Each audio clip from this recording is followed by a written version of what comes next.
Andrew Kunas here for the SeanTheDirt.com podcast, and I am with Garland Risner, owner of the GR22 team based out of Boise, Idaho here. And Garland, you brought 4 cars to the Chili Bowl this year. You brought one last year, but you really love this midget racing deal and this Chili Bowl.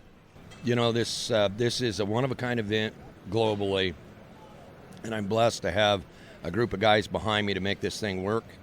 And we were fortunate enough this year to bring 4 drivers from 3 different continents, and it's been a bucket list item for me for a lot of years to be able to do this.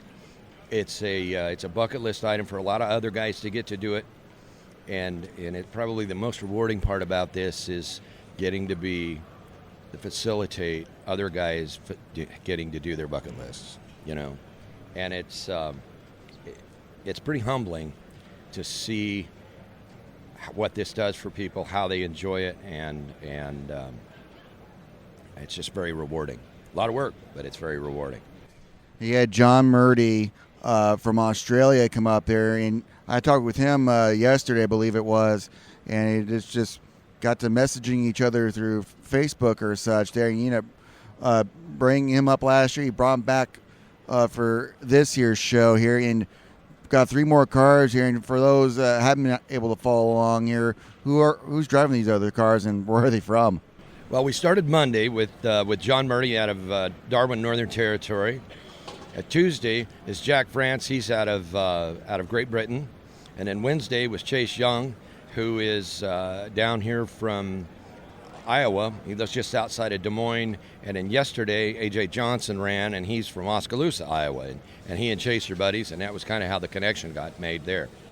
Yeah, so it's pretty neat there. His team from Idaho, of all places, Boise here, making this international team here. It's about international as it gets here. Yeah, and believe it or not, there's not a damn decent dirt track in Idaho. We always end up either traveling to California or here. You know, there's a couple of tracks in Washington and a couple in Oregon, but we run mainly USAC West, and the cars stay down in California with the truck and the trailer, and then I'll fly back and forth periodically, you know, for race dates and things like that. So. And who are your regular drivers during the USAC season, or if you have them at all? We haven't scheduled any drivers yet for the 2024 season. There's a couple guys that we're working with and talking to. My ideal objective would be to find enough sponsor money to support taking some kids out of Idaho that have got some talent and giving them an opportunity to get out and race on a bigger level. That's exactly why I started this team, and what my original vision was is to try to be able to bring an opportunity to those kids in the Idaho area, because there just isn't a whole lot of hotbed of activity for those kids to give them an opportunity to get out. And there's some talented kids there, boys and girls, young men and women, that are good shoes, and it's really difficult to get them some national exposure, and my objective was to try to facilitate that.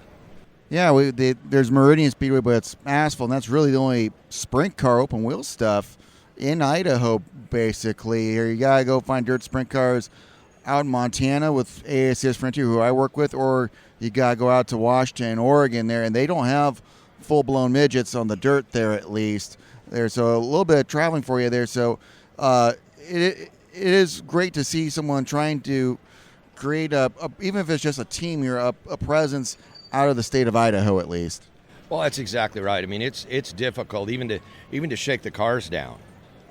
It's tough to find somebody that's got enough seat time to know the difference of whether a car's dialed in right, whether it's running right, it acts right, if there's something that's not quite right with it, because there's not a lot of guys that do dirt there. I mean, there's some kids doing and adults also doing the go-karts and the micros and minis on some of the smaller tracks, and that's kind of really where we're looking at it for that talent pool, to try to find somebody to put in these cars to give them a shot to get out and race with the big kids, so to speak. You know, the USAC West. I mean, you look at who's kind of dominating here, and most of them are West Coast drivers. There's a few kids out of the Indiana area and some through the Midwest, but well, I'll tell you, it's hard to beat those guys from California because they've got great weather, they got great tracks, and there's a lot of the builders there, And it's a big industry. It has been a big industry, and there's a tremendous amount of talent there.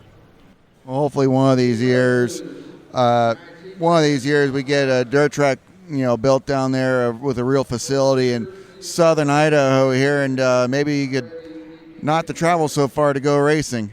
It'd sure be nice, and even if we could just bring some of the USAC West folks up occasionally for a couple of shows. And we used to do that years ago. I raced midgets on the asphalt a number of years ago, and we had kind of crossover with some of the different midget organizations, and we would travel to support some of the tracks and put on the bigger shows. And it'd be awesome to do that. I would certainly get behind it and throw all of my energy as well as my contacts and connections and persuade people to come up and run with us, because I think it'd be awesome to show the people in Idaho what midget racing's all about. Because when you get right down to it, there isn't a whole lot more difficult to drive than a dirt midget, because of the simple size. They're not very big, and the power to weight ratio is so high that if you can run one of these, you can just about drive anything. And that's a lot of the reason why that's where they're picking up the talent that they're taking on to NASCAR and some of the other organizations. I mean, you look at Jeff Gordon years ago, and Tony Stewart and Casey Kane and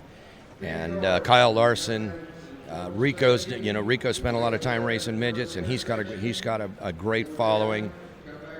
Haley Deegan's getting some opportunities out now to move on and move up just simply because of the midgets, and I think we owe Keith Kunas a lot for that, because Keith's done a great job of building a training program and getting those kids connected and giving them an opportunity to move on and move up, and I'm not trying to be a Keith Kunas by any stretch of the imagination, never will be, but I would kind of like to emulate that business plan that he has to give some kids the opportunity to run it.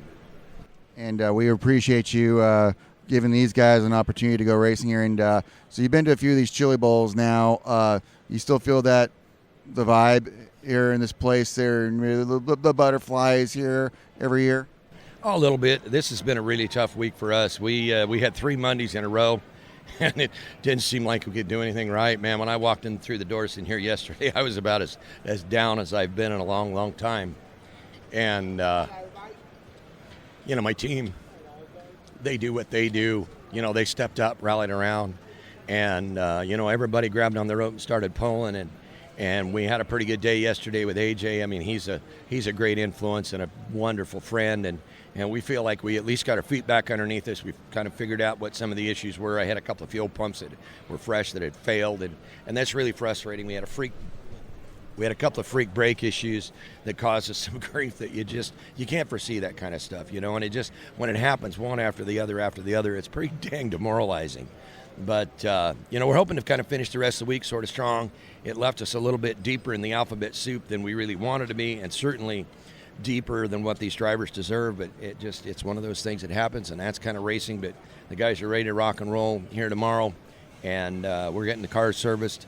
Everybody's in a good frame of mind, and we're hoping to at least send everybody home with a great big smile on their face, and these guys that have traveled the distances that they have, that can walk away and go, wow, that was a great experience. Well, thank you very much, Garland, and good luck to all of your drivers and here at the Chili Bowl and this season. Hey, and thank you as well. It's always a pleasure, and appreciate you stopping by, and you're always welcome in our pits. Andrew Kunas here for the SeanTheDirt.com podcast here, and a return visit with John Murdie from Australia. John, you raced on a Monday here a few nights ago, and what do you think of your second Chili Bowl here? It was tough, very tough. Had a bad pill draw, pulled the highest number of the night, and we just struggled from the get-go. So live and learn. We'll have another crack probably next year, but it is what it is. We'll see where we end up in the mains, and elbows up and try and come forward. And you end up with the GR22 racing team again out of Boise, Idaho here. And just to remind everyone, how did that all come about last year? I just went and had a chat on Facebook with Garland, and it just went from there. The rest of it was pretty much history. Sent over a contract, and I liked what I seen, and signed it, went with it. And what's your background in racing down there in Australia? I started out in a sedan class originally back in 2008, and then I moved forward from there into a non-wing car, which is what we still race today, but I've dabbled in the sprint car and I've dabbled in the midget over there as well. And, of course, different part of the world here, but Is there anything like this down in Australia, or is this just something completely unique to Tulsa? This is just unique to Tulsa. We have the Grand Annual Sprint Car Classic, 100-odd cars to that every year, but that's a 410 wing deal. So, nothing. This is a one-of-a-kind thing. And I believe last year it was just your one car that they brought, but you got a few teammates this time here. GR, they brought, I believe, 4 cars to the Chili Bowl here. Does it help to have some teammates here to take notes from? Yeah, no, we got the 4 this year. It's always nice to have someone to bounce off and see what they have to say and what they're seeing and different driving styles. So yeah, it's always helpful. And it's your second Chili Bowl here. Regardless of how it goes for you on the racetrack here, is this something you're going to try and come to year after year if possible? Oh, most definitely. It's a party with a little bit of racing. That's what it is. All right, John, thank you, and good luck on Saturday. Thanks, mate. Cheers.